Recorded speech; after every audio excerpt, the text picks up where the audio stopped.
The Obamas returned to their hometown for night 2 of the Democratic National Convention. The pair made jabs at Donald Trump while encouraging Democrats to embrace Kamala Harris as their candidate. Kyle Kark is in Chicago tonight. And Kyle, if anybody knows how to talk to the heart of Democrats and fire up the crowd, it's going to be the Obamas. Certainly, Alex. The Democratic Party's two most gifted speakers these days spoke back-to-back tonight, former First Lady Michelle Obama and former President Barack Obama.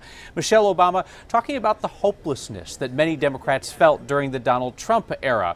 And her husband, who rose from Chicago politics to ride hope to the White House, he outlined what might be a potential blueprint for Democrats to avoid a second Donald Trump presidency by framing him as essentially the incumbent in this race. Tonight, Barack Obama's familiar "Yes, we can" was transformed into "Yes, she can." He was riffing off boos about Trump with his trademark "Don't boo, vote." The crowd of Democrats here loved him playing the hits, but at some point they need to translate that into a plan of action to win a race that they say they're losing, even as polling has narrowed with Kamala Harris replacing Joe Biden atop the ticket. Now, for decades, Americans have also told pollsters that they believe that this country is moving in the wrong direction. That holds through Presidents Democrat and Republican. That makes change a powerful but not unbeatable force in politics, and it makes incumbency often dangerous. So listen to how Obama essentially painted Trump as the incumbent and the sitting VP Kamala Harris as the change agent. We do not need 4 more years of bluster and bumbling and chaos. We have seen that movie before, and we all know that the sequel is usually worse.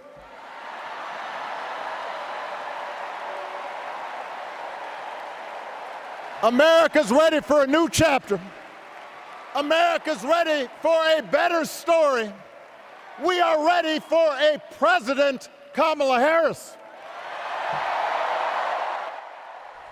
Michelle Obama tonight warned Democrats to avoid a Goldilocks scenario where everything has to be just right about their candidate in order for them to be energized. It was a call for progressives and centrists to unite. Kamala Harris is currently backtracking from some, but not all, of the progressive policy positions that defined her run for president 4 years ago. Tonight, 2 progressive Democrats from Colorado's delegation told me that they think that there is an opening for progressive policies to appeal to some of the same disaffected, disconnected voters who saw something in Donald Trump. I talked this evening with Joe Salazar and with Representative Javier Mabry, and they pointed to the housing crisis, the high cost of living in Colorado and across the country as creating an opening for Democrats to connect with unaffiliated and independent voters who are looking for new approaches to these issues at the federal level. And there are a lot of people who feel that neither party really represents them.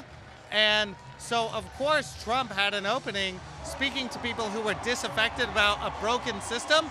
And the way that we fight back as Democrats is acknowledging that the system is broken and acknowledging that corporate greed is the reason why you can't afford to own a home, and acknowledging that we need to change policies so that you can afford to own a home. And we're hearing that here in Chicago.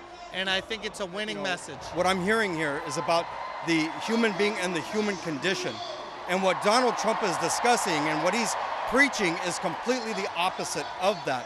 And it's given us an opportunity to step in and to say, look, you can have hatred, you can have bigotry, you can have, tax cuts for billionaires that are going to be on your backs, or you could take a look at the Democratic Party where we're doing things at the human level. And so it does open up the door.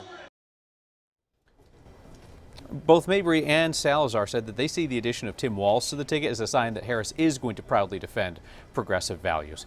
Now, with Harris's top policy priorities still a work in progress just weeks into her presidential campaign, it's yet to be seen whether she's going to lean into some of those progressive ideas that also open up attacks from Donald Trump, that she's a San Francisco liberal, or whether she's going to track closer to Joe Biden's approach of trying to see what he could get done by uniting both sides of the party. Kim and Alex. Okay, well, Kyle, it was quite the night, and I think it would be fair to say, most people would say President Obama, former President Obama, had his work cut out from him following Michelle, because that crowd loved Michelle Obama. Has received the formidable support. It absolutely did, and I think it reinforces the fact that if she had wanted to run for president, which she has been adamant that she is not interested in, you could tell some of her distaste for the rigors of politics in her convention speech tonight, that if she ever wanted to run, she would be a very formidable candidate, and Democrats would love her. She's made very clear she's seen that up close. She's not interested. Yeah, no go. I think a lot of people will be talking about that black jobs comment tomorrow. For a long time. That's Kyle, right. thank you. Kyle.